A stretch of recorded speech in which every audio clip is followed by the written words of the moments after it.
We already have a sponsor. Wolverine Steel-Toed Boots has picked it up. We had another title, but the censors nixed it. It was originally going to be called Pimp My Muff. I am staying tonight or this week at the Hotel 1000. I would like to talk for just a second about their toilets. They've got the best toilets ever, man. They're amazing. You won't even believe this if you've never seen one of these things. Number one, the seat is heated. Now, that doesn't sound like a lot, but if you're used to a cold toilet seat and then you sit on a warm toilet seat, it's nice. It like relaxes your bowel muscles and kind of just helps you crap, you know. It's really nice. And then on the wall, there's some buttons, and one of them says rear cleansing and one of them says front cleansing. And there's a diagram of a guy sitting on a toilet with a stream of water shooting up his ass. So I pushed the button, and all of a sudden, I'm that guy.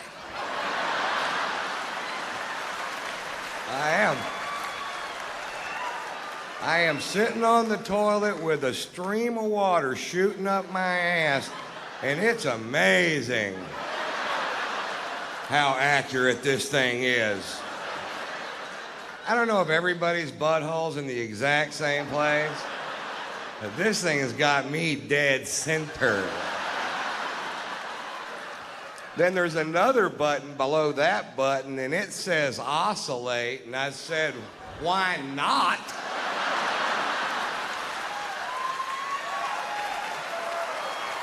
Now I have a rotating stream of water shooting up my ass. And it was at that moment that I realized that 50 million gay men can't be wrong.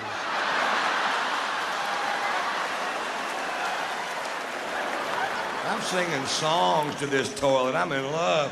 I honestly love you. My wife caught me spreading cake on my ass just so I could go wash it off. Is that cake? No. I gotta go to the bathroom. Don't wait up.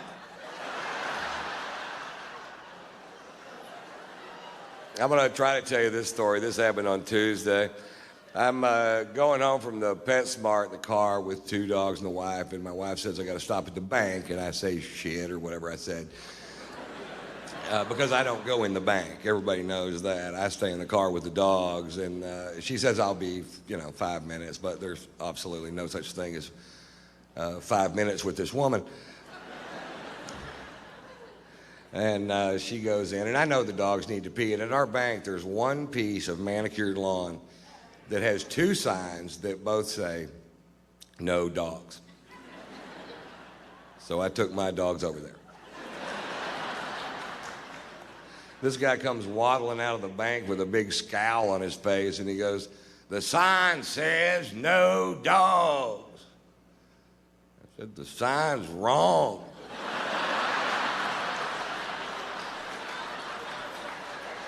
That sign should say two dogs.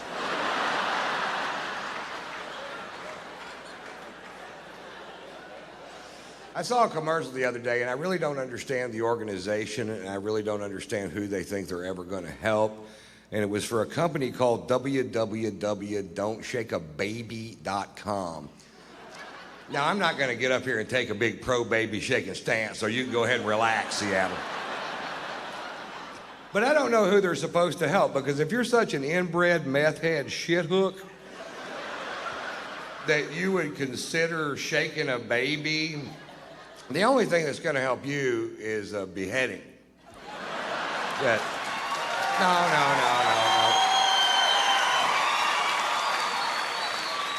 Now, I know there's people in the audience tonight going, but Ron,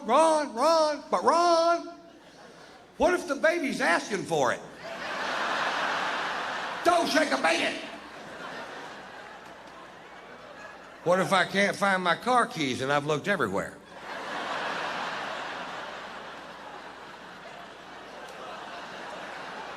Yeah, even then.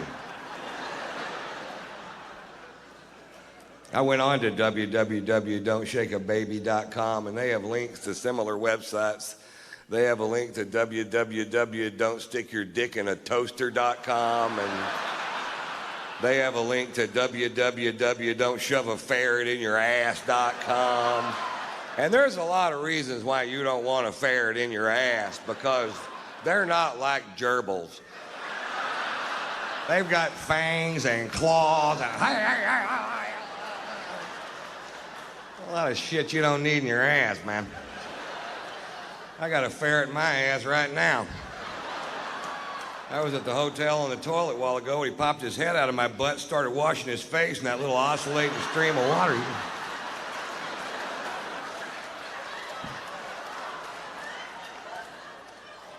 Is that cake?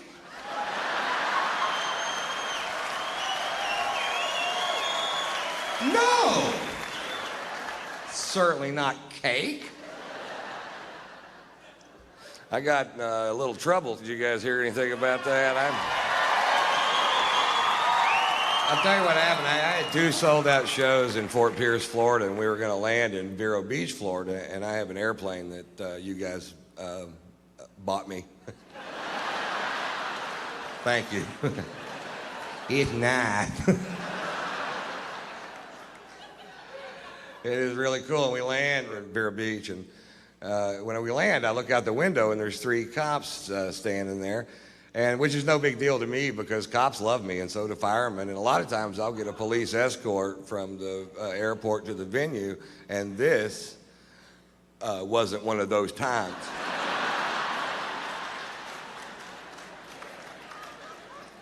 I got out of the plane, and there was a cop there, and he said, "Mr. Wyatt, we've been told that there are drugs on this plane by an anonymous tip." And I said, "There are absolutely no drugs on that plane."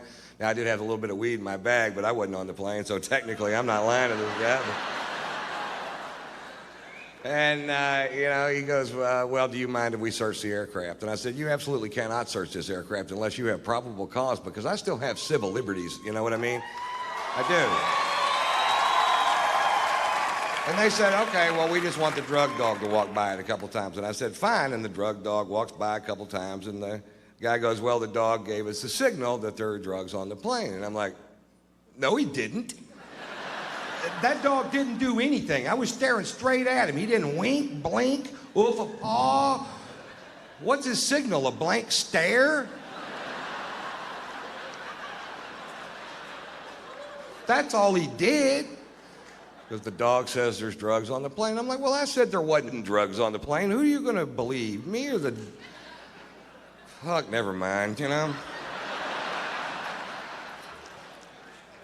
Now, I've got a show to go to. They spend an hour and a half going through this plane. An hour and a half, and I'm just sitting there going, "Oh, come on." And they get finished. Of course, there is no drugs on the plane, and I knew there wasn't. And I assume now they're going to let me go, and I'll go do my show. And I was like, "Well, that's fine, whatever." And then they go, "Well, now the dog needs to sniff that bag on your shoulder." And I was like, "Ruh-roh."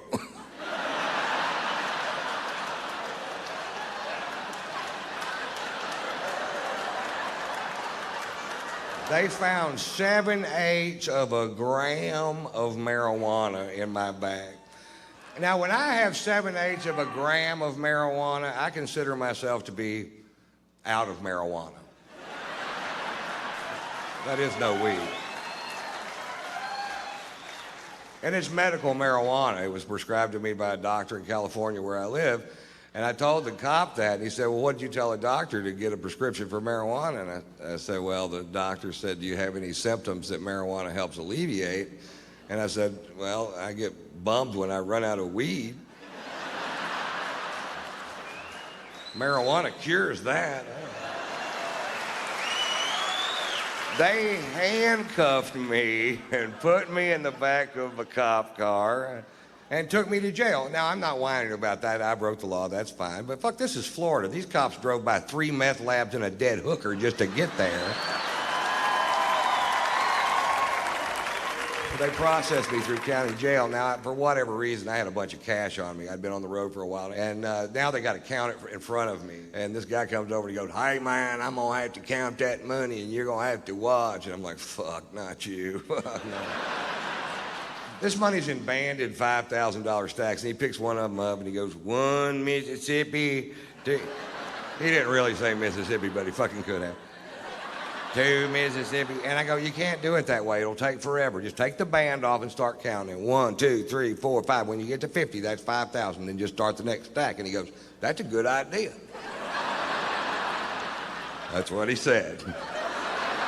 So he counts the second stack and he goes, hey, buddy, wait a minute. There's only 42 in this one. I said, oh, that's okay. Just get 8 more out of this one. Put it in this one. Now you have 2 stacks of 50. That's $10,000. I'm teaching this motherfucker how to count. So I was in jail for an hour and a half, and I don't know how word gets out so fast, but when I walk out of the jail, there's a big truckload of kids, and they have these signs that say, free Tater.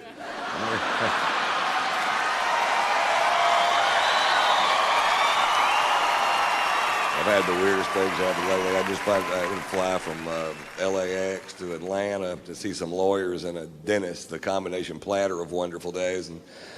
And my plane was broken, and when my plane's broken, my friends do not give a shit. They're like, oh, poor baby. Is your plane broken? You have to take a commercial flight like every fucking buddy else. But it's not like it used to be, or either that or I'm losing touch, you know, because I'm standing in line, I got a first class ticket, and I get up to the front of the line, and there isn't anybody there. It's just a kiosk with a computer terminal, and I'm not good at computers, and I don't want to touch this thing because it's got grease and dirt, and what I can only pray to Jesus is meringue.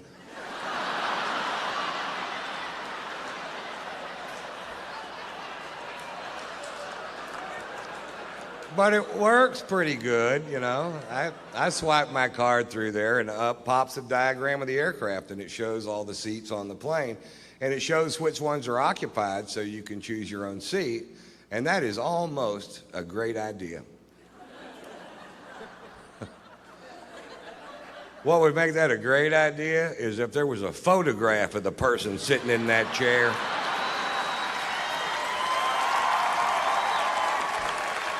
And about a 5-minute bio clip telling you a little bit about them and what their breath smells like.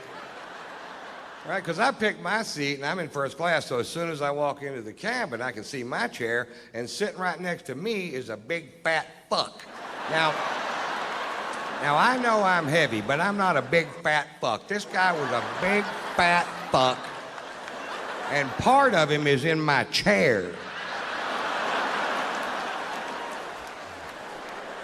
And I don't know if it's part of him I can sit on.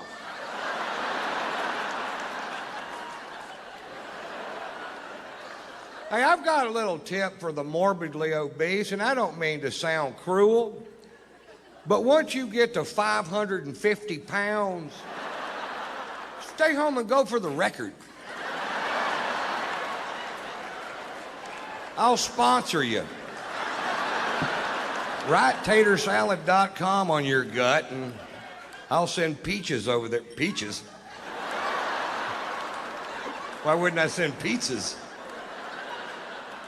I'll send peaches in a salad. But where would be the comedy, Mr. White? Oh, so you're all hung up about that, huh?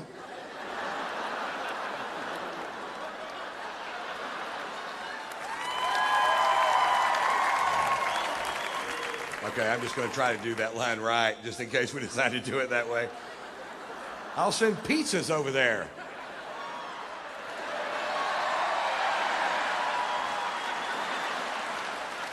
Oh, that is funny. He said pizzas. Oh, Mr. White, boy, he's rich tonight.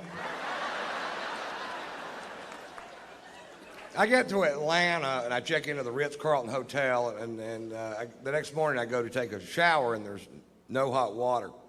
And I call the front desk, and I tell the girl at the front desk, I said, there's no hot water. And the girl at the front desk said, sometimes there's no hot water.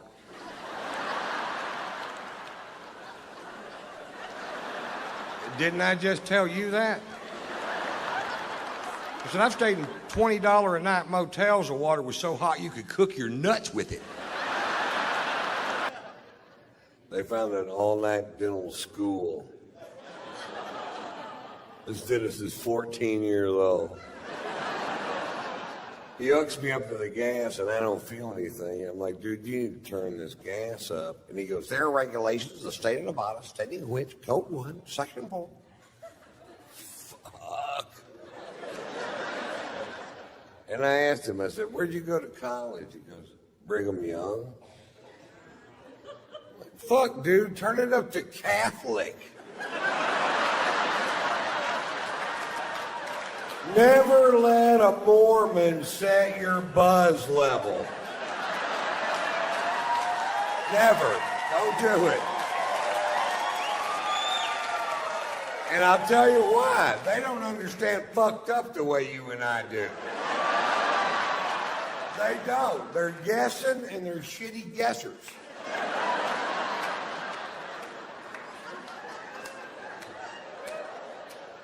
When he got through with the procedure, you could still tell which tooth he worked on because it was a different color. My teeth looked like Indian corn.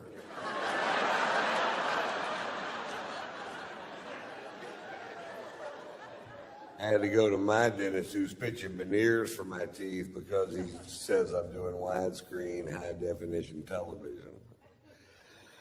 Which is nobody's friend. And every actor I know in Hollywood would rather have low-definition, narrow-screen TVs so they look thin and fuzzy instead of clearly fat.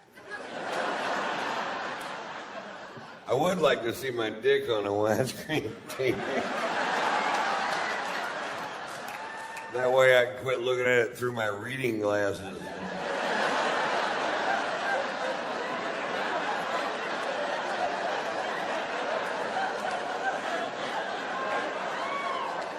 Put these on, baby.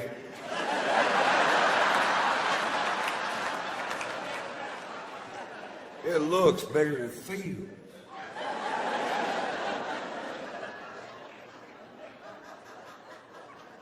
I had no idea how expensive veneers were, man. They wanted to do 8 teeth on the top and 6 teeth on the bottom, and I was like, well, how much does that cost? He says $27,500. Fuck, how much is dental school?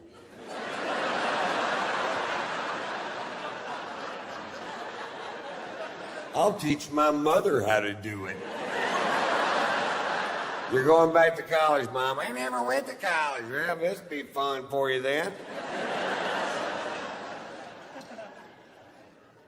It was a weird week. And I knew it was going to be a weird week because it started off weird. I was going to go to Vegas a day early to do some media, and I wanted to see the show called Love. It's also at the Mirage, Beatles, Cirque du Soleil show. Fantastic fucking show. And so I was talking to my wife and I live in Atlanta and Hollywood, and we were out in California. And I said, I'm leaving today at 3:30 to go to Las Vegas, and I have an airplane that you guys bought me. I like it a lot. Half the Fortune 500 companies in America have let go of their private jets. Not Ron White. I'm flying that son of a bitch straight into bankruptcy.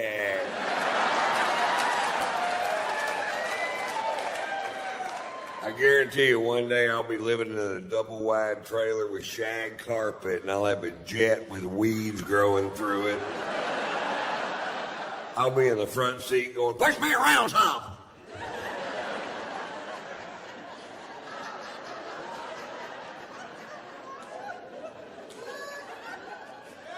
And I don't come from money. I come from the opposite of money. I come from no money. 10 years ago, I lived in a camper in my friend's backyard. He didn't even know I was there. It wasn't even a nice camper. It was like a homemade pop-up camper. It was like somebody had duct taped a tent to a golf cart. I had a 20-inch Coleman television.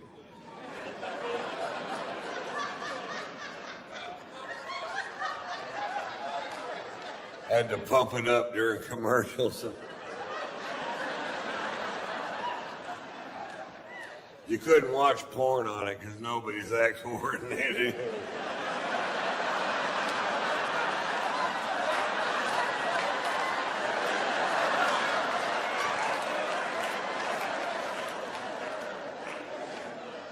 was broke.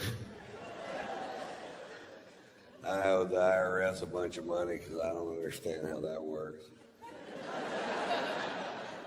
It's confusing. When I started doing stand-up, they said that made me an independent contractor, and they said I needed to start filing my taxes quarterly, which I thought meant every 25 years.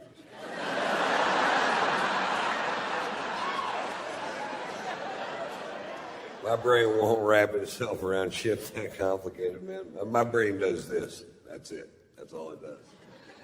I have attention deficit disorder. I have learning disabilities. I don't have a high school diploma. I'm smart, but you can't prove it on paper. I do have a GED, and if you don't know what GED stands for, you probably got one too.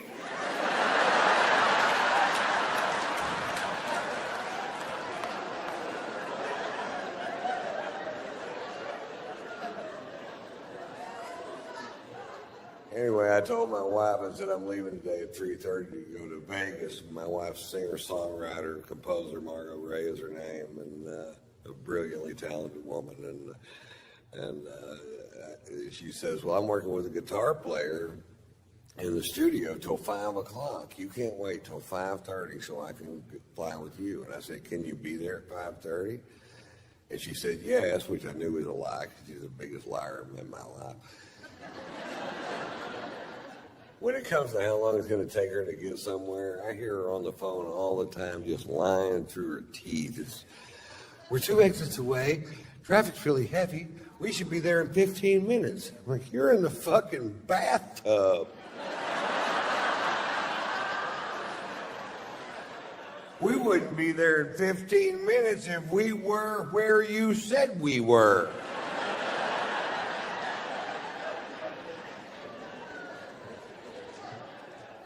But I told her, I said, you get there at 5:30, you can fly with me. But let me tell you something, sugar tits. At 5:31, I am wheels up and I am fucking gone. I said that. Not very loud.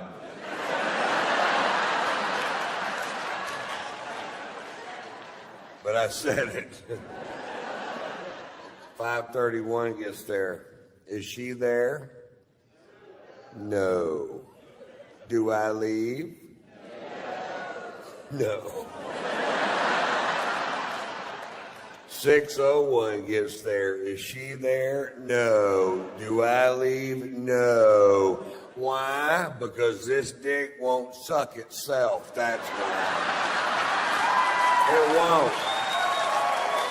I've asked it to many, many times. In fact, the other day, I sat my dick down, I looked him straight in the eye, and I said, listen,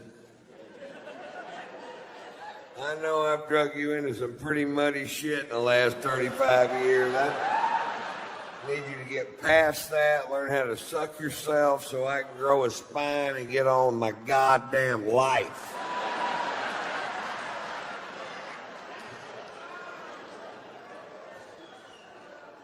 It went in one ear and out the other.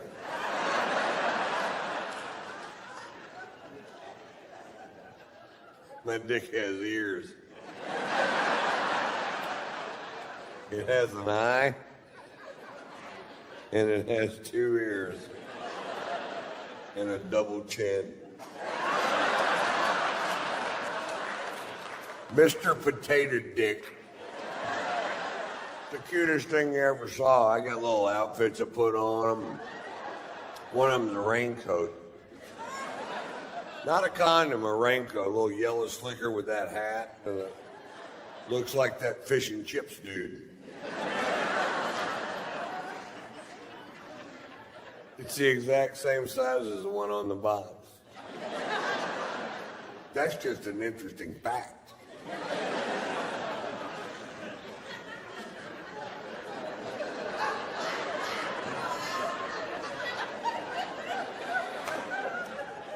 What is it, Ron? An interesting fact. Anyway, so we go see Love.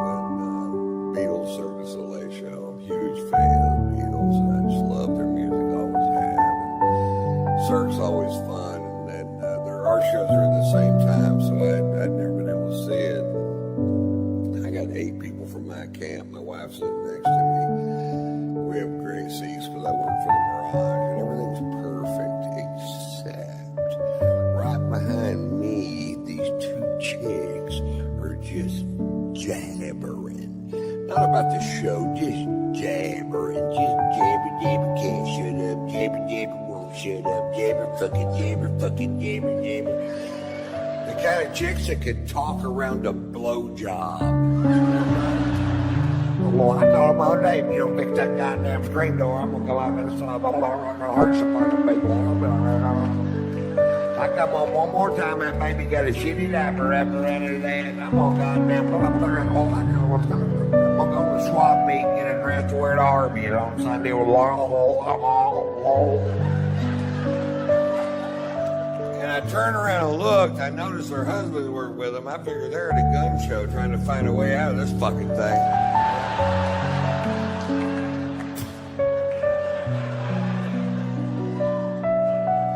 Well, that's way better. I hear the guy sitting next to him go, "Hey, could you hold it down? My family's trying to watch the show." And she goes, "Fuck you, we paid our money. We'll do whatever the hell we want." And I'm just steaming fucking pissed. They're ruining my goddamn night. I can't hear anything but that. I've been waiting for a year to fucking see this show. And I turned around and very politely,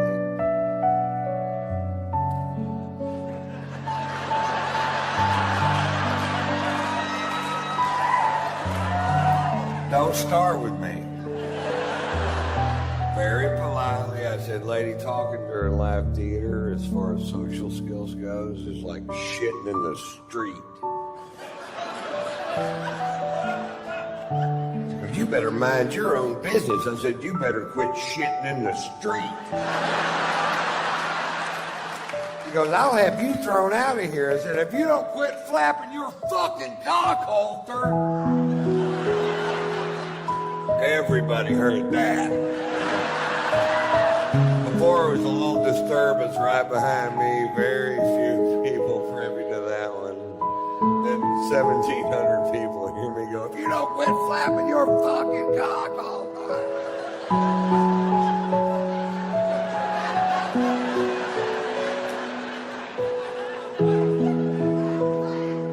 This is all at a show called Love, by the way.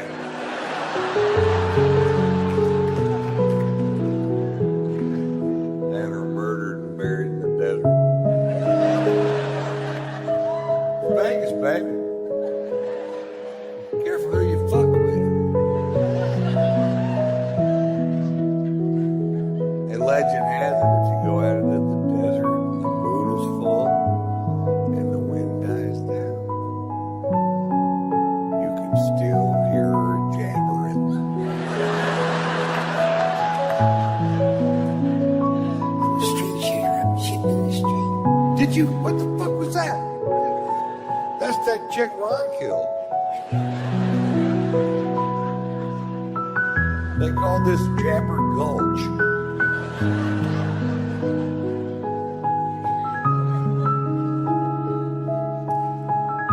My favorite thing about playing Vegas is I get to play this golf course called Shadow Creek, which is one of the most exclusive golf courses in the world. I worked for them 3 years, didn't even know it existed, because they knew if I found out it existed that I'd pester the fuck out of it until they put it in my contract, which is exactly what happened. It's amazing. This golf course is just fucking so tricked out. The first time I walked through the gates, I was like, "Nobody's stopping me."